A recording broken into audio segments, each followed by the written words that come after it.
Gros mouvement de liquidation hier soir, notamment sur BTC qui s'est conclu sur une baisse de ETH et de nos altcoins. On va analyser ça sur les graphiques dans quelques instants, mais juste avant, on va parler un peu d'un point de vue général. Petit rappel au cas où, mercredi soir, il y a Nvidia qui publie ses résultats. Alors oui, techniquement, ce n'est pas de la crypto-monnaie, mais ça reste quand même l'actif le plus capitalisé du monde et le plus regardé, notamment sur l'IA. Donc si jamais on a une déception, ça pourrait faire mal au Nasdaq et se reporter sur BTC et l'ensemble des crypto-monnaies. Bien évidemment, ça pourrait faire mal aux crypto-monnaies qui sont dans l'intelligence artificielle. Ça, j'en suis sûr. Par contre, s'il y a des bons résultats et qu'NVIDIA monte, malheureusement, ça ne veut pas forcément dire que nos altcoins IA vont monter. Alors oui, dit comme ça, c'est un peu relou, mais il faut composer avec. Un peu comme il n'y a pas si longtemps où si BTC montait, les altcoins ne suivaient pas forcément, mais si jamais ils descendaient, les altcoins prenaient cher. Ceci étant dit, au niveau des liquidations, il y a presque eu 1 milliard de liquidations en 24 heures. En même temps, il y a eu un gros pump dimanche soir, ETH a cassé son ATH, et juste après, il y a eu une bougie des enfers sur BTC. Forcément, ça fait des dégâts. Si jamais comme moi, vous suivez 2-3 loups de mer de la crypto-monnaie,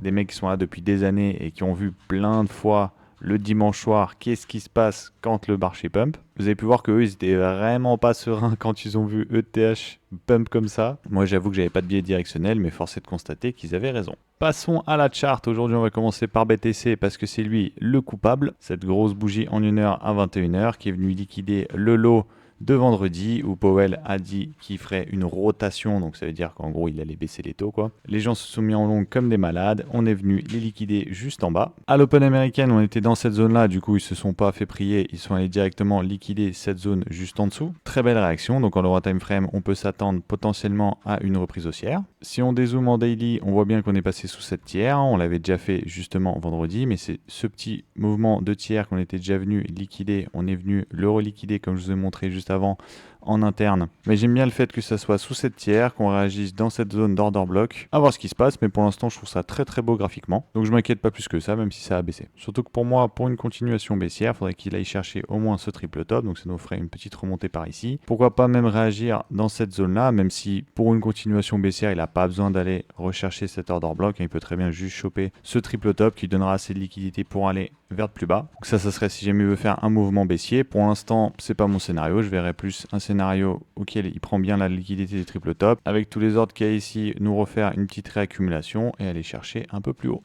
ETH, on est venu exploser sa training range, il n'y a pas eu de réaction juste en dessous, mais c'est pas un souci parce que juste quand il y a un PS en dessous de la training range, en général, on vient aussi liquider et après il y a une réaction. Là, on a bien vu qu'il y a eu encore une liquidation en dessous, sûrement des personnes qui auront dû se mettre en longue en voyant une belle réaction et qui se sont refait liquider juste en dessous. En tout cas, pareil, hein, rien d'affolant, hein. Quand on dézoome, on voit bien qu'on est largement haut. En plus, vraiment, on avait fait... Là, ce qu'on avait fait, pardon, c'était vraiment magnifique. Je vous ai expliqué que c'était une très belle configuration pour aller vers de plus haut. Une distribution, c'est tout à fait normal. Hein. Pour aller faire des plus hauts, il faut faire d'abord une distribution pour faire une réaccumulation et aller vers de nouveaux sommets. Quand on prend du recul, ça peut quand même faire flipper parce que là, on voit une grosse distribution. Mais pour moi, elle n'est absolument pas d'ampleur suffisante pour marquer un sommet de marché. Quand vous avez un mouvement de cette ampleur, on pourrait même se le mettre en monthly. Donc on pourrait s'imaginer une distribution en daily. Et si on se met en distribution en daily, on voit bien que ça, c'est absolument pas d'ampleur suffisante pour avoir une vraie distribution en daily d'un mouvement de plus grande ampleur. Il aurait fallu vraiment une latéralisation, une liquidation. Et là, ça ferait vraiment flipper. Pourquoi ça? Parce que là, en fait, il n'y a clairement pas assez d'acheteurs. Si jamais on commence à descendre, en fait, la smart money n'aura pas du tout le temps de dégager tous ses ordres. Donc même si avec cette petite distribution, on s'en vient revenir dans cette zone juste ici, pour moi, ça ne changerait pas mon biais et je serais encore bullish. Bien évidemment, si on réaccumule et qu'on fait une distribution et qu'on vient chercher plus bas, là, on pourra reparler d'une potentielle baisse. Mais pour l'instant, c'est pas mon scénario et si jamais ça se passe, on aura le temps d'en parler. Sur Other, on voit bien ce qui se passe sur les altcoins, c'est-à-dire un retour sur le mouvement de vendredi. La plupart des altcoins sont venus chercher leur fair value gap juste ici, refermer les ordres afin de pouvoir remonter. Les altcoins les plus forts sont juste passés en dessous de la tiers pour un potentiel rebond, et les plus faibles sont venus aller liquider leur lot. Quant à la direction qu'on pourra anticiper sur Other, pour l'instant ça ressemble beaucoup plus à un range qu'un mouvement haussier ou baissier. Et puis si jamais on regarde la construction du prix, cette liquidation juste au-dessous, en dessous de la tiers, ça veut dire que ça va venir au moins chercher le sommet. Ce qu'on a fait, ici on est venu se faire rejeter dans cette grosse zone juste là. Je veux bien vous le tracer quand même. Hop, on est revenu du coup juste, dans cette zone juste ici. Si on zoome après le pump de vendredi, on a pu voir qu'on a pris en liquidité juste au-dessus, distribution, et maintenant on descend. Notamment grâce à ce lot qui est venu chercher la tiers juste là. Donc comme on est sur une tendance de fond qui est haussière, techniquement c'est plutôt haussier, mais graphiquement jusqu'à preuve du contraire, ça ressemble plus à un range jusqu'à là. Donc on va voir ce qui se passe sur ETH pour nous donner une direction claire. Je voulais aussi vous parler de 3 altcoins. On va commencer par Hype. Je vous en avais parlé dans une des vidéos, comme quoi avoir un petit bac de Hype ou s'exposer sur Hype si jamais on a un doute sur le marché, ça peut être sympa. Pourquoi? Parce que dès qu'il y a beaucoup de trading, dès qu'il y a beaucoup de liquidation, Hype récupère des frais, les réinjecte dans son token. Donc quand il y a énormément de liquidité, c'est un actif qui en profite. C'est pour ça que je trouve intéressant si jamais vous avez vraiment un doute sur le marché. Si jamais vous avez eu le flair à dimanche soir, que vous avez eu le pump et que vous avez senti que ça pue un peu, soit vous vous mettez en BTC ou en ETH pour être quand même exposé au marché. Mais si vous voulez continuer à être exposé aux altcoins, pour moi, Hype est une très bonne solution, puisque même si le token n'a pas fait grand chose depuis ses 40 $, il est quand même assez résilient et pourrait nous faire une réaccélération haussière si jamais il arrive à break son ATH.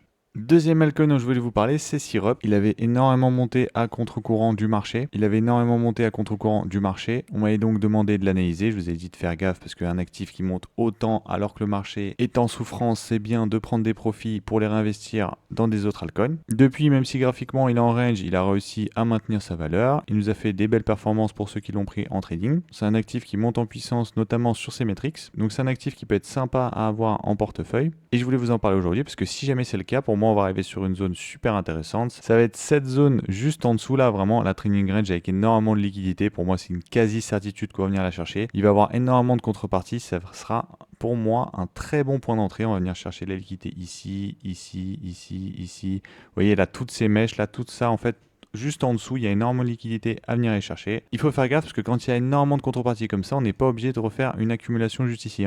On peut juste venir, hop, petite mèche et on part instantanément faire l'accumulation juste au-dessus et boum, on est parti. Donc si jamais il vous intéresse, faites gaffe à pas vous faire avoir sur un mouvement de liquidation très très fort et une accélération à la hausse. Ça serait dommage de louper son point d'entrée et de le prendre 10 ou 15% plus haut. Et au cas où ETH décroche et que du coup ça commence à gerber aussi au niveau de Syrup, vous pouvez vous mettre une alerte sur TradingView pour voir à peu près comment est-ce que le prix réagit, comment est-ce que ETH réagit, comment est-ce que le marché en général se porte, pour après prendre une décision pour savoir si jamais on attend une manipulation dans cette zone-là ou si jamais on va aller encore plus bas. Et troisième scénario, si jamais vous ne savez pas trop, que vous n'avez pas le temps ou que vous devez aller dormir, vous pouvez attendre que le prix aille en dessous et mettre un ordre d'achat là, comme ça si jamais le prix commence à gerber, vous ne serez pas déclenché. Et si jamais il remonte instantanément avec le truc de liquidation, vous êtes quand même dans le trade avec le point d'entrée que vous voulez. Troisième altcoin que je trouve intéressant, c'est Solana. On voit bien que graphiquement, il est très très robuste. Il a très très peu retracé depuis son mouvement de vendredi. On voit que graphiquement, il a déjà tenté plusieurs breakouts. Donc c'est-à-dire que si on revient sur cette zone, ça fait des résistances en moins pour aller chercher beaucoup plus haut. Certes, très vite, il va être confronté à cette zone d'order block initial de tout ce mouvement baissier.